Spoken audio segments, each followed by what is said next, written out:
में मुझको रवाया कीर्तन जागो ना हो कीर्तन जागो ना कब तक सोए रहोगे कीर्तन जागो ना हो कीर्तन जागो ना।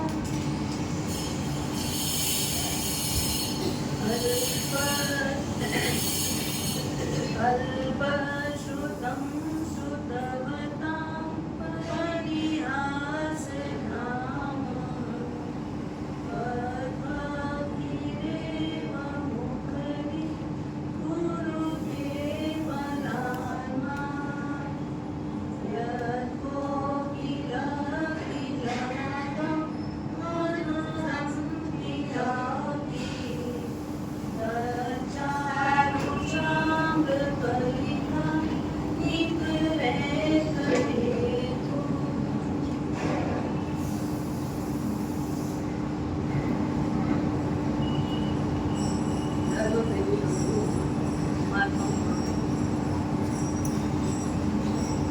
व्याख्यान अधिकार में महोपाध्याय विनय विजय जी महाराज साहब शांत सुधारस ग्रंथ के माध्यम से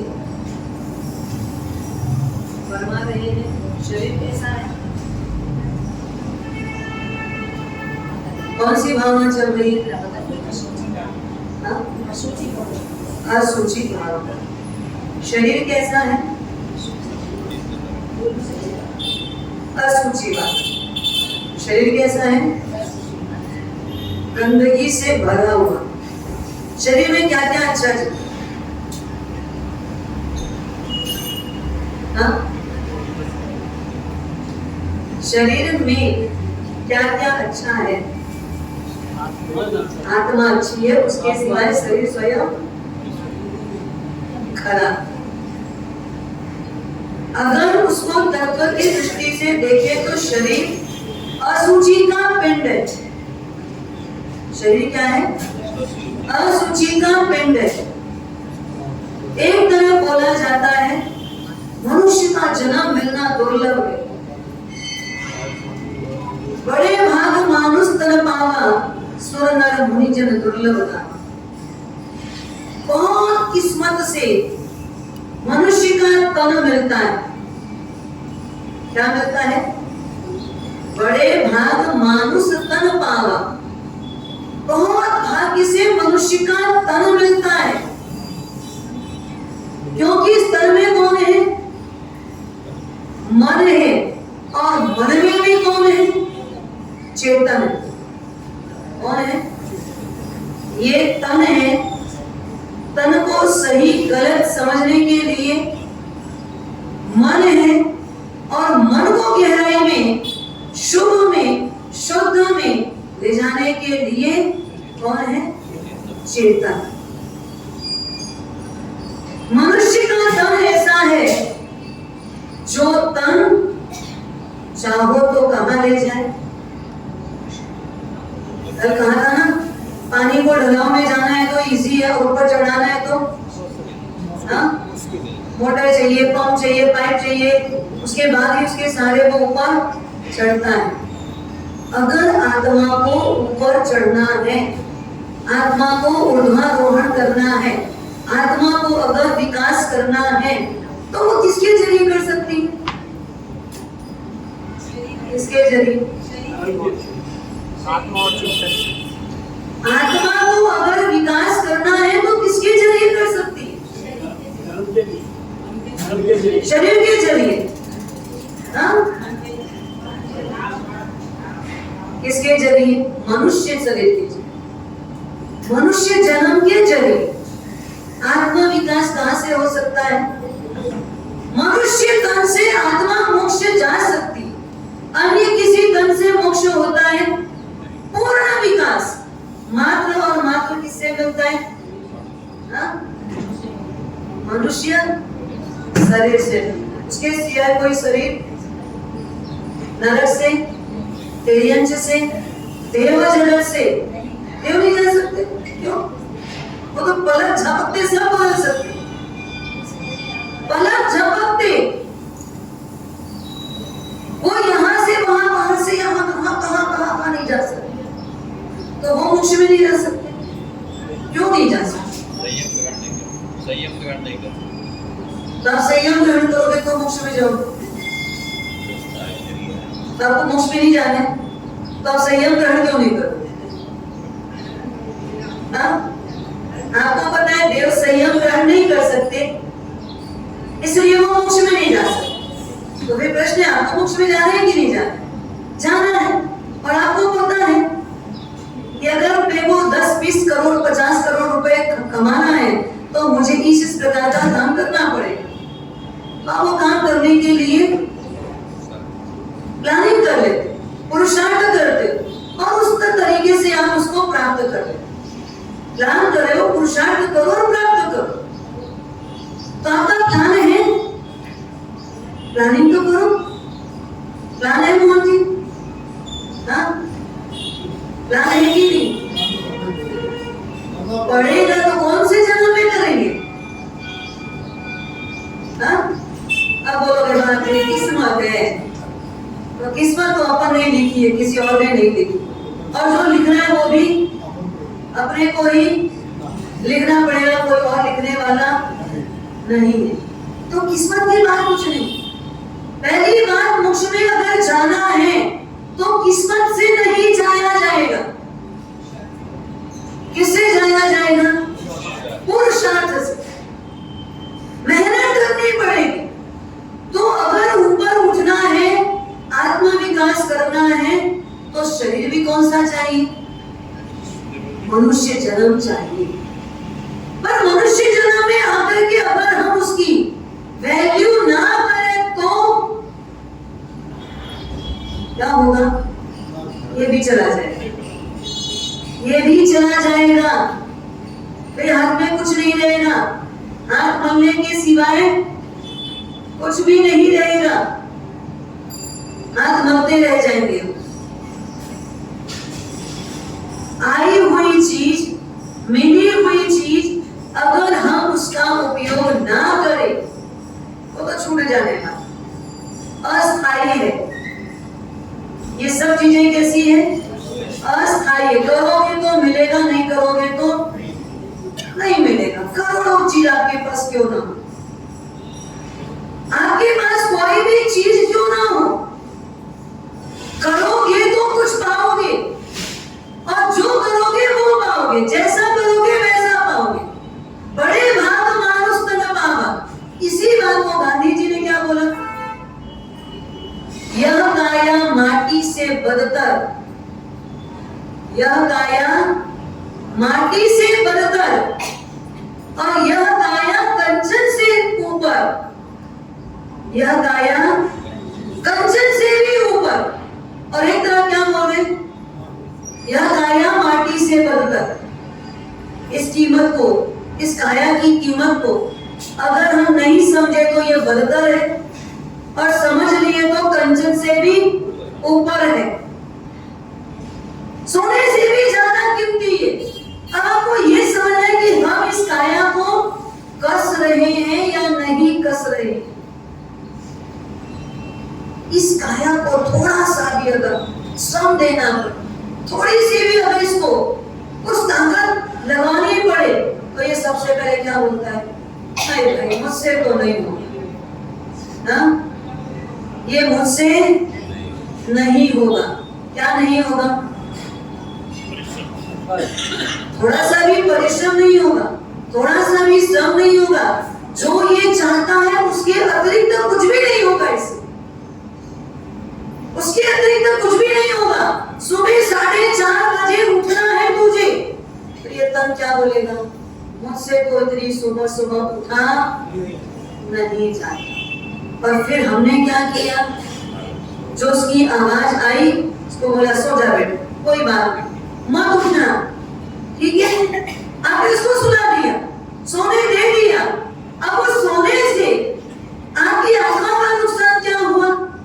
ये काया सोती रही तो ये सोने से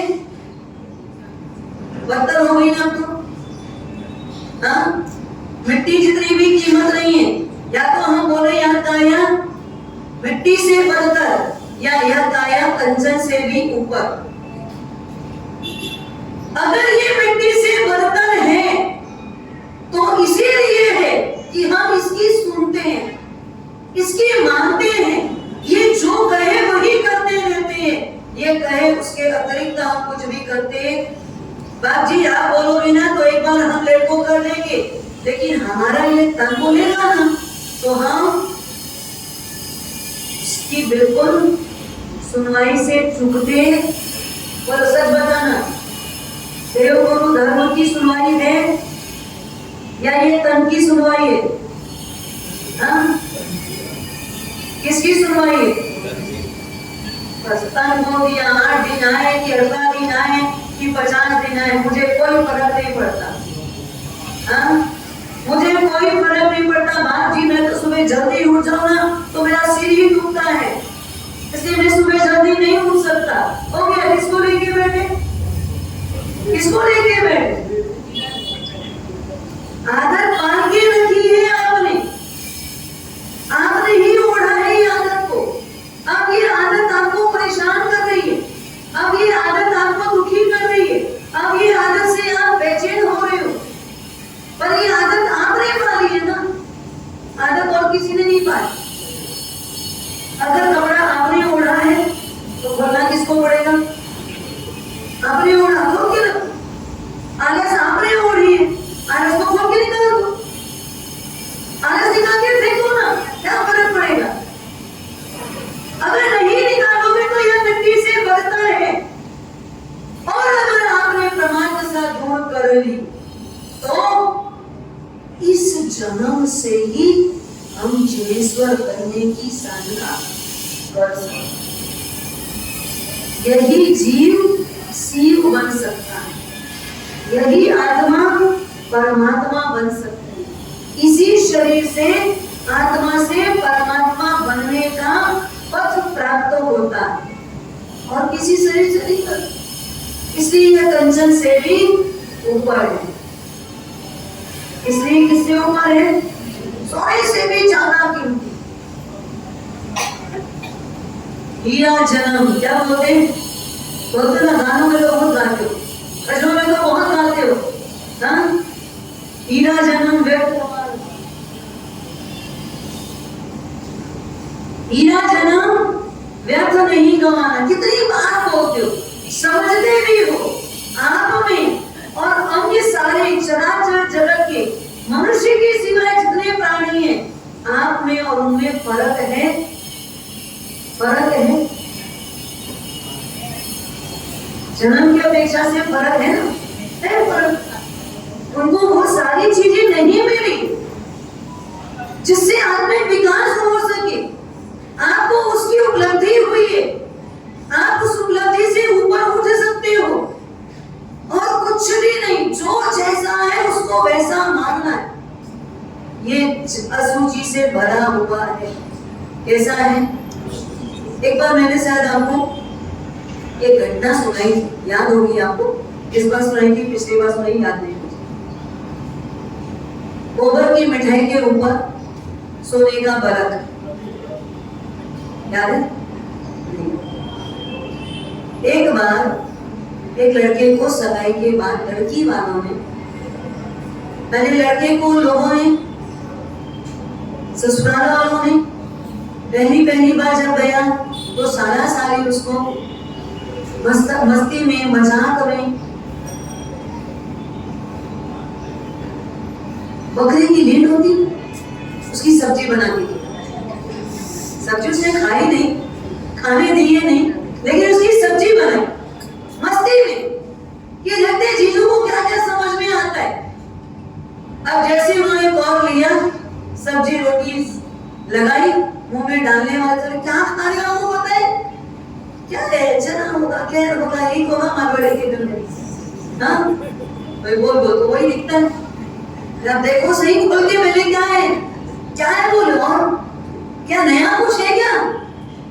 बोले निकाल के देखो पता चलेगा। फिर सब ने हंसे तो समझ ले कुछ तो गड़बड़ है। फिर उसका प्रति बदला लेने के लिए लड़के वालों ने लड़के के घर में मिठाई भेजी, लड़की के घर में मिठाई भेजी।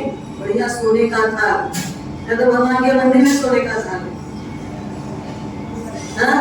भगवान के मंदिर में सोने की थाली नहीं है, और मिठाई भर के किसमें भेजा? सोने की थाली में। और बढ़िया शानदार मिठाई, ऊपर बर्फ भी कौन सा लगाया? सोने का, प्योर सोने का बर्फ, अच्छा चमक चमक दिख रहा है। हम तो भगवान को भी सोने का बर्फ कभी चढ़ाएंगे ना, तो कौन सा चढ़ा देंगे? तो खोटा वाला चढ़ा देंगे। दिखता है पीला पीला, लेकिन हमारा सब खोटा है।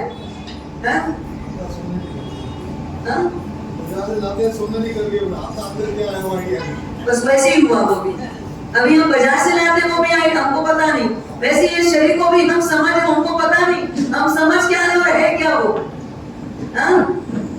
अब वो सोने का थाल, अंदर मिठाई, उसके ऊपर बर्फ भी सोने का, मतलब चारों तरफ से पीला पीला ही दिख रहा है।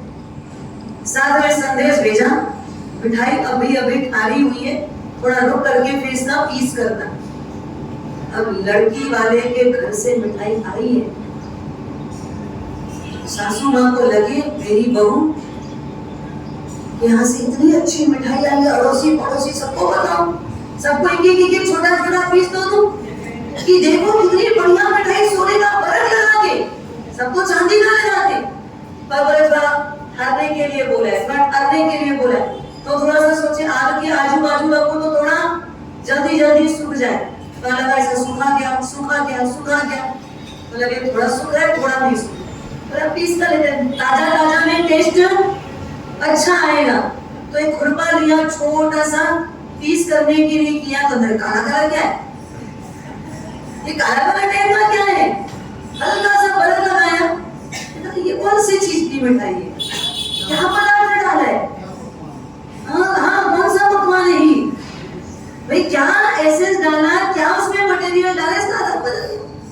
थोड़ा हटक सुनना, आप क्या है वो? दिखने में इतनी सुंदर है। रे नादान मत भूल, ऊपर की सफाई में बर्फ सोने का लगा है, गोबर की मिठाई में। रे नादान मत भूल, ऊपर की सफाई में बर्फ सोने का लगा है, गोबर की मिठाई में। ये शरीर सच बताना, ये जो चमक रहा है ना, ये जो शाइनिंग करता है ना, जिसको हम नहला धुला करके साफ करते हैं ना, जिसको आप चौपड़ चौपड़ में क्या करते हो, चमकाते रहते हो ना, ये क्या है? सोने का बर्फ है ना। ये क्या है? ये बर्फ है। ये बर्फ हटाओ, क्या दिखेगा? देखिए अंदर गोबर भरी हुआ है, अंदर क्या है? गोबर ही है ना। चाहे गोबर को फिर भी हाथ से कोई छू लेगा, देखते भी हैं, लिपाई पोताई करनी है तो कर भी लेते हैं, लेकिन हमारे अंदर, शरीर के अंदर जो है ना, उसको तो हम देखना भी पसंद नहीं करते, छूना भी पसंद नहीं करते, बोलना भी कई बार पसंद नहीं करते। सोचो रे नादान मत भूल, ये अपने को बोला जाना है, मत भूल। ये ऊपर की साफ सफाई जो दिख रही है तुझे, ये ऊपर का तन के ऊपर जो कवर लगा हुआ है, जो बर्फ लगा हुआ है, वो क्या हो रहा है? चमक रहा है। और आपको क्या लगता है? ये बड़ा प्यारा है, बहुत सुंदर है, अति सुंदर है, अति खूबसूरत है। लेकिन जब इसके अंदर झांको, थोड़ा सा एक पीस निकाल के देखो, वो सोने के थाल में से क्या किया? खुरपा लगाया ना, आप एक छुरी लगा, थोड़ा सा यहाँ से एक पीस, कुछ इतनी छोटी सी उंगली का ही एक पीस निकाल के देखो, कैसा दिखेगा? देखने की जरूरत ही नहीं, बाजी बहुत बार देखा होगा, देखिए ना, कभी भी गिरे पड़े तो नहीं, थोड़ा तो अपने आप ही ऊपर से छिला लिया, बिना छिले छिला लिया, छिलाया तो कैसा था वो? सुंदर था, देखने लायक था, पास हो गया, मवाद हो गया, रूह हो गया, फिर क्या हुआ? देखने में भी कैसा घृणा लगती है। ये ऐसे ऐसे नाक को सबसे उड़ता है, और उसमें भी किसी और का देखना हो तो, किसी और का देखना हो तो जो उसके शरीर में वही तेरे शरीर में,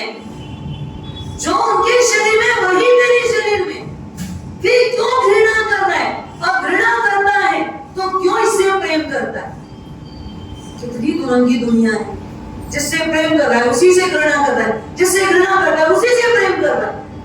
हाँ, वहां से दिखावटी है। क्या है ये?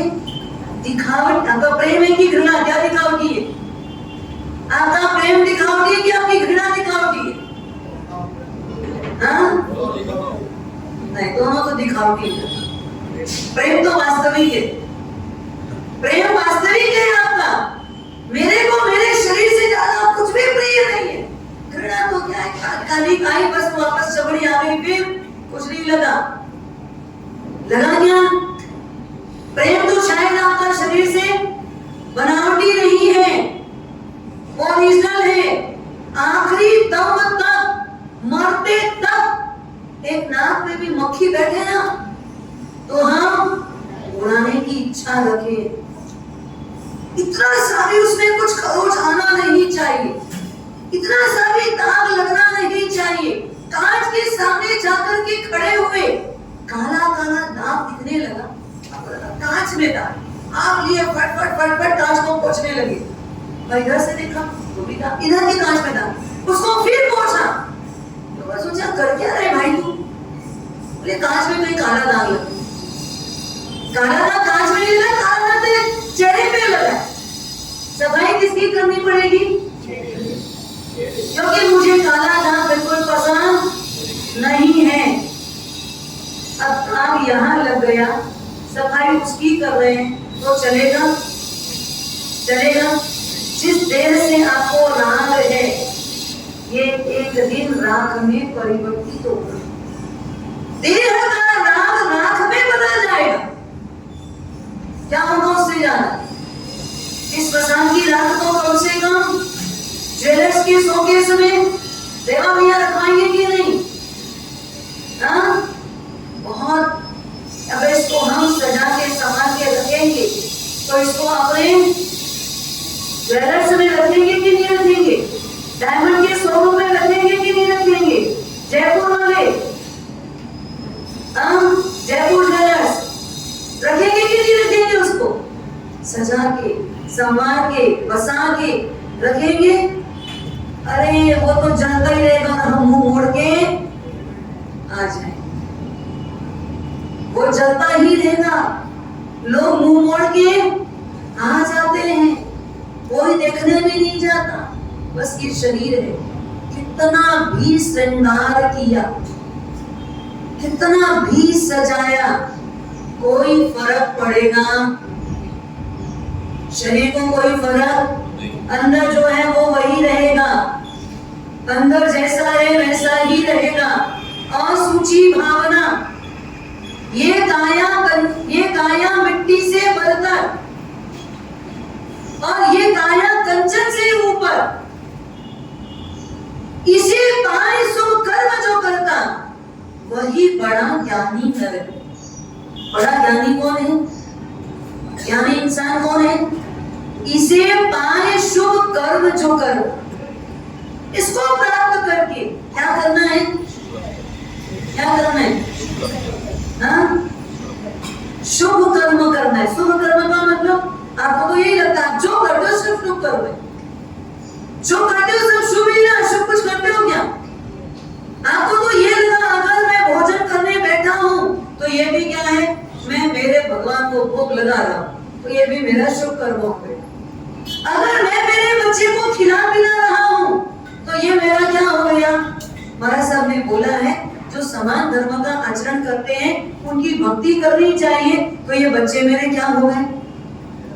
हाँ, क्या हो गया भैया? साधारण हुए ना, साधारण भक्ति हो गई मेरे घर में।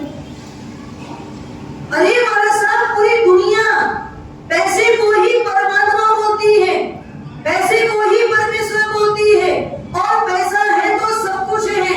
पैसा तो बहुत बड़ा सुख देता है, पैसा तो सुकून देता है, पैसा तो सुविधाएं देता है। देता है ना? देता है? पैसा सुख देता है, सुविधा देता है, सुख नहीं। सुख नहीं देता, सुविधा देता है, साधन देता है। पैसा क्या देता है? साधन देता है, और साधना से साधना से दूर करता है। पैसा क्या करता है? साधन देता है। और साधना से थोड़ी सी भी गर्मी लगी तो पैसा क्या बोला, इसे ना ले आ तो ऐसी लगवा ले, कुछ नहीं होता। क्या होगा? 2-4 लाख की तो ऐसी आएगी, हमेशा का बिल कितना पड़ेगा? 10,000 का बिल आएगा, उससे ज्यादा क्या आएगा? ऐसी लगा ले, ठंडक ना रहेगी, कोई दुख नहीं होगा, पसीना नहीं निकलेगा, बेचैनी नहीं होगी, लगा ले कुछ नहीं होता। ये आपको साधन दिया। कौन दिया? पैसा। लेकिन अगर पसीना बहा होता तो कर्म निकल जाता, कर्म टूट जाता, कर्मों की रचना हो जाती। तो साधना से दूर किसने किया? इस पैसे ने क्या किया? साधना से दूर कर दिया। अब तो लोग ये बोलते हैं महाराज साहब अगर एसी पंखा अगर होता है ना, क्या होता है व्याख्यान में भी ना थोड़ा मन से सुनते हैं। बहुत लोग बोलते हैं व्याख्यान में भी क्या था, पंखा वाला चलता है, अगर एसी वाला हॉल है तो महाराज साहब कहते हैं व्याख्यान में 2 घंटा सुनना भी हो ना तो मन स्थिर रहता है। तन स्थिर रहता है कि मन स्थिर रहता है? एक बार मुझे ये बताना, तन और मन की बात आई, उससे संदर्भ में बात पूछना है, क्वेश्चन है मेरा। एक आदमी अगर मान लो कोई नदी में गिर गया, कोई समुद्र में गिर गया, क्या समुद्र में मान लो कोई आदमी गिर गया, अब वो बेचारा खुद से बाहर नहीं आ पा रहा, अब उसको बाहर निकालना है। उसके नाक के जरिए, मुख के जरिए आधा चम्मच पानी अंदर चला गया, आधा चम्मच पानी अंदर चला गया है और वो खुद कितने सारे पानी में है, कितने सारे पानी में, अथाह जलराशि में। अंदर तो कितना पानी है, मात्र आधा चम्मच पानी चला गया, नाक के जरिए चला गया, वो चढ़ गया ऊपर। आधा चम्मच पानी नुकसानदायक है या अथाह जलराशि ज्यादा नुकसान? आधा चम्मच पानी। तो क्या करेंगे? पहले उसका आधा चम्मच पानी जो इसको निकालेंगे, क्या करेंगे? पहले काम कौन सा करना पड़ेगा? निकाल के आधा चम्मच पानी पहले उसको अथाह जलराशि से बाहर निकालेंगे, उसके बाद उसके अंदर का पानी निकालेंगे। जबकि पता है अथाह जलराशि शायद उतनी नुकसानप्रद नहीं होगी। अगर डूबते डूबते को भी कोई तिनका मिल गया, कोई लकड़ी का टुकड़ा मिल गया तो शायद उसके जरिए भी बाहर आ सकेगा।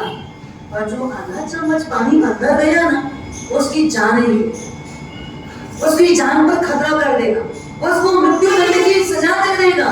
इसलिए अंदर का पानी ज्यादा खतरनाक। अब आप बताना, तन और मन, आपके पास में 2 चीज है ना, तन और मन। जो तन है ये बहुत बड़ा है, इसके अंदर छोटा सा एक मन है। क्या है वो? आपके पास मोबाइल है ना, मुखा जी पास 2 मोबाइल रहते हैं और पीछे वाले भैया के पास भी 2 मोबाइल है, एक मोबाइल। आप विचार करो, ये इतना बड़ा दिख रहा है मोबाइल, इतना बड़ा है ना मोबाइल, इसके अंदर में जान कितनी बड़ी है? इतनी बड़ी उसकी बैटरी होगी और इतनी सी उसमें सिम जो भी बोलते हैं वो इतनी सी होगी। अगर वो निकल जाए तो खेल खत्म, वो निकल जाए तो खेल खत्म। ये इतना बड़ा जो शरीर है, इसके अंदर इतना सा मन है। ये मन अगर व्यर्थ का काम करे तो कहां लेके जाए? पतन में। और ये मन अगर सही काम करे, सत काम में अगर प्रवृत्ति करा दे तो ये कहां लेके जाएगा? ऊर्ध्वारोहण। कहां ले जाएगा? ऊपर की ओर ले जाएगा। अब पहले तो क्या करना पड़ता है? ये शरीर को समझना पड़ेगा। जब शरीर का राग कम करते जाओगे तो अंदर से आत्मा के प्रति आपका हो, आत्मा से वैराग्य नीचे, आत्मा के प्रति अहोभाव पैदा होगा। और जब अहोभाव पैदा होगा, आत्म तत्व समझ में आएगा, आत्म तत्व के प्रति रुचि जागेगी कि जड़ अलग है और चेतन अलग है। चेतन ही अजर अमर अविनाशी ये तन की कीमत कब तक? जब तक इसमें सिम है, जब तक इसमें चिप है। अगर वो चिप निकल जाए तो वो चिप निकल जाए तो कोई कीमत नहीं, इसकी कोई वैल्यू नहीं। ये तो पक्षी और गिद्ध ही आगे क्या करेंगे? हाँ, अब छोड़ दो ऐसे शरीर को। पक्षी गिद्ध वगैरह आकर के इसको खा लेंगे, उनका भक्षण वो भक्षण करेंगे, उनकी खुराक हो जाएगी। उससे ज्यादा इस शरीर की कोई कीमत नहीं है। वैसे ये अनमोल जीवन, वैसे क्या है जीवन? अनमोल है। और वैसे देखोगे तो कोई मूल्य ही नहीं, कुछ भी नहीं, इतना सा भी मूल्य नहीं है इसका। कभी कभी ऐसा ख्याल आता है, पशु होते ना, उनके मर जाने के बाद उनकी चमड़ी भी काम आ जाती, उनके दांत काम आ जाते, उनके शरीर के अमुक अमुक अंग रूप में काम आते। लेकिन मनुष्य का कैसा है? अगर वो मरने के साथ डोनेट किया है, तब तो कहीं कहीं किसी को कोई चीज तुरंत तत्काल में लग जाए तो लग जाए, पर अगर इसको ऐसे ही कोई सोचे कि मर गया है अब निकाल दो, इसकी स्किन को पूरा निकाल करके किसी में लगा देंगे तो कोई कीमत नहीं, कोई कीमत नहीं। गाय होगी ना, 4 पांव का पशु, 4 पांव का पशु गाय है ना, गाय को अगर गोबर भी करना है ना, तो गोबर भी किसी को घृणास्पद नहीं लगता। उस गोबर की भी कीमत होती है, गोबर भी खाद बन करके काम आता है, गोबर भी हमारे रसोई घर में काम आता है। गोबर जैसी चीज भी लोग खरीदते हैं और बेचते हैं। लेकिन हमारे तो शरीर की सब चीजें कैसी, सब चीजें कैसी है? गंदगी के सिवाय कुछ भी नहीं, गंदगी के सिवाय कुछ भी नहीं है। और हम राग कर रहे हैं किससे? किससे राग कर रहे हैं? ये शरीर से राग कर रहे हैं। ये राग करने लायक है शरीर? ये शरीर है क्या राग करने लायक? वो सनत कुमार चक्रवर्ती, सुना है ना नाम? क्या हुआ था उनके शरीर में? हमारे शरीर में कितना रोग है? कितने रोग है हमारे शरीर में? रोग है 3.5 करोड़, उससे 2.5 पौने 2 गुना रोग है। 5 करोड़ से ऊपर हमारे शरीर में रोग है। परमानेंट, हमेशा, पूरे समय शरीर में 2.25 रोग लगा हुआ ही है। हर एक रोग में 2.25 रोग है, हर रोग में 2.25 रोग है। इतने सारे रोगों से हमारा ये शरीर घिरा हुआ है। अब एक रोग अगर ऊपर आ जाता है तो हम ऊपर नीचे हो जाते हैं। एक रोग भी अगर ऊपर आ जाए तो हम ऊपर नीचे हो जाते हैं। आप बोलते हो सनत कुमार चक्रवर्ती, कौन है वो? शहंशाह है पूरे भारत देश का, पूरे भारत क्षेत्र का, भारत देश ही पूरे भारत क्षेत्र का। कौन है वो? राजाधिराज है। इतना सुंदर शरीर, इतनी सुंदर काया, इतनी ज्यादा चमकने वाली देह, रूप का अभिमान भी। मैं बहुत सुंदर, मैं अति सुंदर, मेरा रूप सुंदर, मैं बहुत प्यारा सुंदर सबको लगता हूँ। देवलोक में भी प्रशंसा हो रही है रूप की। नीचे आए देवगण रूप देखने के लिए ब्राह्मण के रूप में। उस समय सनत कुमार चक्रवर्ती स्नान के लिए जा रहे थे। तभी देखो क्या चमक रहा है, जबरदस्त है। ब्राह्मण को उन्होंने पूछा क्या देख रहे, क्या आश्चर्यकारी चीज है? बोले आपके शरीर का जबरदस्त। अरे अभी कुछ नहीं है, जब मैं स्नान करके आऊं, वेशभूषा से सुसज्जित हो जाऊं, तो आप देखना मेरा रूप क्या है। ब्राह्मण वेट किए। जब चक्रवर्ती स्नान करके शरीर में सारा विलेपन आदि चढ़ा करके, आभूषणों से सुसज्जित होकर के, वस्त्र आभूषण से बन करके जब आए, और सिंहासन पर बैठे हैं। उस समय फिर वो सामने ब्राह्मण आकर खड़े हुए, उन्होंने देखा और सिर घूम गया। जो पहले था वो अब नहीं, जो पहले था वो अब नहीं है। मतलब नहा धो लिया, साफ सुथरा हो गया, अब वो नहीं है। फिर बुलाया ब्राह्मण को, इधर आओ। आपने इसे क्यों हिलाया? आप तो रूप देख रहे हो ना, मेरा रूप आपको सुंदर नहीं लग रहा है? मैंने कितना अच्छा आभूषण पहन रखा है। राजन जो था वो फीका पड़ गए, निस्तेज हो गए। अब वो चेहरे की चमक नहीं, क्यों, क्या हो गया ऐसा? घबराए चक्रवर्ती, क्या हो गया, क्या हो गया? हमसे मत पूछिए, आप एक पात्र बुला लो और उसमें थूक के देख लो। पात्र में थूका, कीड़े किलबिला रहे। थूका, उसने क्या देखा? कीड़े किलबिला रहे। ये क्या हुआ? राजन, बाहर से चमकने वाला शरीर अंदर से खोखला हो गया। एक नहीं, दो नहीं, 16 महारोग, रोग नहीं, महारोग है ये। 16 जो बड़े रोग होते हैं, ये 16 महारोग आपके विकसित हो चुके हैं। चमकना कुछ, अंदर कुछ, बाहर कुछ, बस वैराग्य। देखो चक्रवर्ती की पोस्ट पे, चक्रवर्ती का साम्राज्य है। कौन सा साधन, कौन सी सुविधा, क्या उनके पास नहीं है? देव हाजिर है, और तो और छोड़, जब पुकारे तो देव हाजिर है। इतनी शक्ति के स्वामी वैरागी हो गए, वैराग्यवासित हो गए। मैं जिसको समझ रहा था कि बहुत सुंदर है, पर वो सुंदर नहीं, वो तो कुरूप है। सुंदर तो मेरी आत्मा को बनना है, सुंदर मुझे अपने आत्म तत्व को बनाना है। सुंदरता तो मेरी अंदर की करनी है, इसलिए मुझे बाहर की सुंदरता में नहीं जाना। वैराग्यवासित होकर दीक्षा ले ली, संयम ले लिया और ध्यान मग्न हो गए।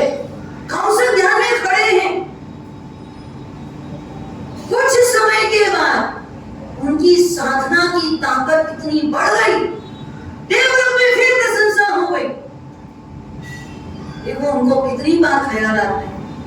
वो वहां देखा जाए तो देवलोक में इतनी भौतिकता है, इतनी बाह्य संपदा है, इतनी बाहर की एक से एक वैरायटी और क्वालिटी है। उसके बीच रहकर के देवों का मन कहीं इधर उधर डोल ही नहीं सकता।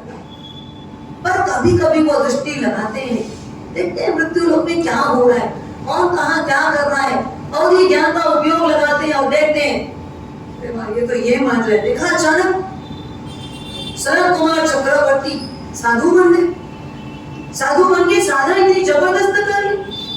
लेकिन धन्य है इस साधु को, धन्य है इस महात्मा को, शरीर पूरा गल गया है। शरीर कैसा हो गया? पूरा गल गया है, और इस गले हुए शरीर को ठीक करने की ताकत उनके खुद के पास है, उनके स्वयं के भीतर है। किसी के पास जाने की जरूरत, कोई वैद्यराज नहीं चाहिए, कोई नाड़ी वैद्य नहीं चाहिए, कोई डॉक्टर नहीं चाहिए, कोई हकीम नहीं चाहिए, कोई दवा नहीं चाहिए, कोई जड़ी बूटी नहीं चाहिए, कोई लेप नहीं चाहिए, कुछ भी नहीं चाहिए।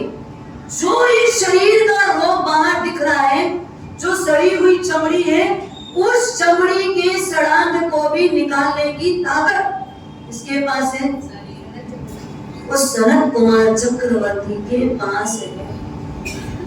पर धन्य है उनकी साधना को, और धन्य है शरीर की निष्प्रियता को। इनको शरीर का कोई राग नहीं, शरीर से कोई महत्व नहीं, शरीर का कोई आकर्षण नहीं है, कोई औषधि नहीं चाहते। वो आए धरती में देव वापस परीक्षा लेने, देखते इनको शरीर के प्रति राग है कि नहीं। वैद्य बन के आए, कहने लगे महात्मा आपके शरीर में इतने सारे रोगों से आक्रांत ये शरीर पूरा सड़ गया है। हमारे पास औषधि है, हमारे पास दवा है, हमारे पास बहुत प्रकार की सामग्रियां हैं, बहुत जड़ी बूटियां हैं। आप कहें तो हम बिना दाम लिए आपका काम कर देंगे, कुछ भी नहीं देंगे, हम आपसे कौड़ी भी नहीं चाहेंगे, पर हम आपके शरीर को स्वस्थ कर सकते हैं। हमारी ये सेवा है, हम आपकी सेवा करना चाहते हैं। कर लो सेवा, कहा उन्होंने कर लो सेवा, कहा नहीं कहा तो क्या कहा? अगर रोग ही दूर करना है तो शरीर का क्यों, आत्मा का रोग दूर कर दो। अगर तुम्हारे पास ताकत है तो मेरे शरीर के रोग को दूर मत करो, आत्मा के रोग को दूर कर दो। आत्मा को कौन सा रोग लगा हुआ है? भव रोग लगा हुआ। कौन सा रोग लगा है? भव रोग, संसार में घूमने का रोग लगा हुआ है। और ये रोग तुमको दूर कर सकते हो तो कर दो, बाकी मुझे कोई रोग दूर कर नहीं करना। अगर ये रोग दूर करने तो मैं ही कर सकता हूँ, इसमें क्या बड़ी बात? आप कैसे कर सकते हो? निकाला, उंगली में लगाया, क्या हुआ? ये उंगली पूरी सड़ी हुई थी, उनके मुख के थूक से ही इस पे लेप किया थूक का, और एकदम क्या हुई? चमकने लग गई। पूरा जो सड़ा हुआ आपका चढ़ा गया एक ही बार लगाने से। आपको तो दवा भी 100 बार लगानी पड़े, वो भी जरूरी नहीं कि ठीक होगा, फिर भी दाग रह जाए, ये भी संभव है। ये तो कैसा हुआ? ये अलग से एक उंगली सोने जैसी चमकने लग गई। ये ठीक करना तो मेरे पास अक्सर दवा है, इसके लिए मुझे किसी की जरूरत नहीं है। अगर आप कर सकते हो तो रोग दूर कर, मेरी आत्मा में लगे हुए रोग को दूर कर दो। सोचो विचारो, एक दिन जिसको रूप का आकर्षण था, आज वो शरीर का आकर्षण, जब सच्चाई को समझ गया तो आकर्षण खत्म, आकर्षण खत्म हो गया। सच्चाई को समझना पड़ेगा। इसको समझना पड़ेगा, सच्चाई को समझ लो। ये जो बाहर से चमकने वाला है, ये कैसा है? क्या लगा हुआ है ऊपर? हाँ, सोने का बरक। क्या लगा है? अंदर कौन सी मिठाई है? हाँ, ये गोबर की मिठाई में सोने का बरक लगा है। चाहोगे? हाँ, मिठाई में बरक तो सोने का है ना, खाओगे कि नहीं खाओगे? स्वाद लोगे कि नहीं लोगे? नहीं ना। तो बस तात्विक दृष्टि से भी हम शरीर का राग नहीं करें। शरीर के राग के चक्कर में आत्मा को भूलेंगे नहीं, आत्मा को विस्मृत करेंगे नहीं, क्योंकि ये तन मिला किसके लिए? किसके लिए मिला है? ऊंचाई में जाने के लिए, ना कि पतन की ओर ले जाने के लिए। नुकसान किसका होता है? शरीर तो यही ले जाता है जिसके लिए सब कुछ करते हैं, बेचारी आत्मा को ही दुर्गति का चक्कर लगाना पड़ता है, आत्मा को ही संसार में भ्रमण करना पड़ता है। तो इस आत्मा के ऊपर दया करना, स्व दया करना, खुद के ऊपर दया करना। जीव दया बहुत करते, खुद के जीव की दया करना। क्या करना है? जीव दया का काम करने जाते, सोचते गाय को घास खिलाया, जीव दया हो गई, यही सोचते ना, जीव दया हो गई। वो एक जीव दया का पार्ट है, पर वास्तविक जीव दया क्या है? खुद के जीव की तो दया करो, अपनी दया तो करो। स्व दया के बिना पर दया नहीं होती, ये लाइन नोट करना। स्व दया के बिना पर दया नहीं होती है। तो स्व दया पहले करनी होगी, फिर बाद में पर दया करना। अभी हम पर दया करते हैं, ये शरीर की दया करते ना, वो क्या है? स्वदया की पर दया। अपने अपने शरीर की, अपने अपने शरीर की जो दया कर रहे हैं वो क्या है? स्वयं की पर है, पर हो गया। बहुत जल्दी समझ आ गया आपको। अपने शरीर की दया जब कर रहे हो तो पर दया की स्वदया। हाँ, ये कंफ्यूज हो जाएगा, लोगों को हमारा सब कंफ्यूज कर दिए। अभी हम पर होंगे तो बड़ा सब फिर कुछ भी है। हाँ, पर दया है कि स्वदया है? क्यों, ये आपका नहीं है, आपका स्वयं का नहीं है। हाँ, ये स्वयं का नहीं है, किसका ही?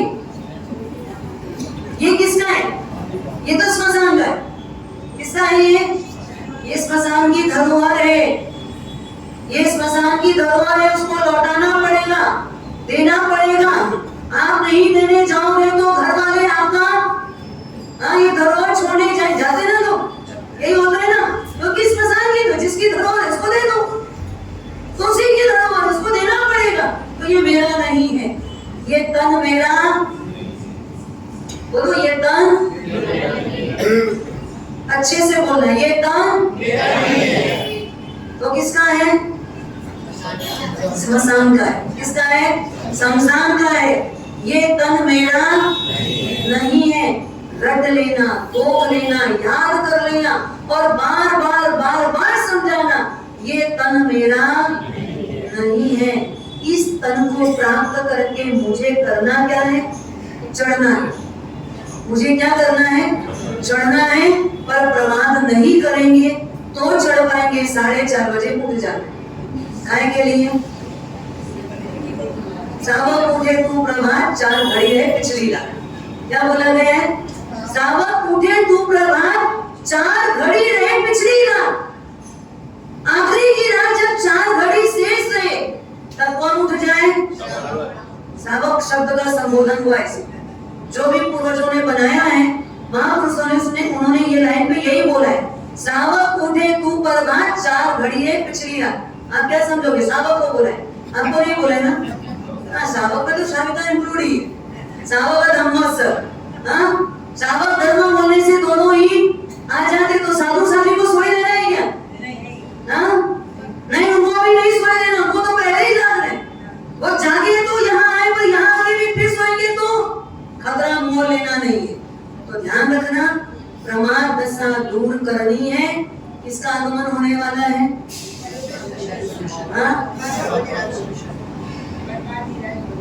किसका आगमन होने वाला है?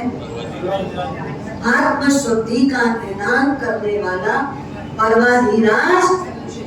परवाधिराज पर्व पर्युषण का आगमन होने वाला है। उसके पहले पूरी तैयारी चाहिए ताकि हमारा एक क्षण भी प्रमाद में ना बीते। इस बात को ध्यान रखें। ओम शांति।